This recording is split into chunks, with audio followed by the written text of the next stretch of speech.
కలెక్టర్ల లిస్ట్ మొత్తం తీద్దాం ఇండియాలో. అందరూ ఓకే. ఎవరెవరైతే పెహల్గాం గురించి మాట్లాడలేదో వాళ్ళందరినీ డిస్మిస్ చేసి దేశ బహిష్కరణ చేద్దాం. ఓకే.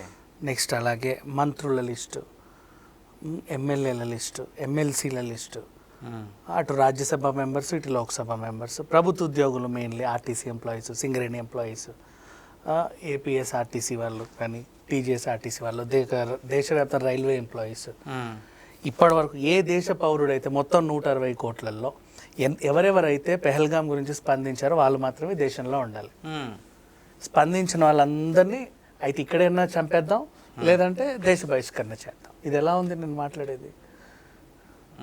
మరి అమెరికాని ఎందుకు మాట్లాడాలి నీకోసం? అంటే మాట్లాడితే నీకెందుకు, మాట్లాడకపోతే నీకెందుకు? అంటే ఇక్కడ మెయిన్గా ఎందుకు వచ్చిందంటే అమెరికాన్ కావచ్చు, లేదంటే బాలీవుడ్లో ఉన్న చాలా బిగ్గెస్ట్ యాక్టర్స్ సల్మాన్ ఖాన్, షారుఖ్ అదే అంటున్నామా, కొంతమంది స్పందించినప్పుడు మీరందరూ ఎందుకు స్పందించలేదన్న క్వశ్చన్ ఎందుకు వస్తుంది?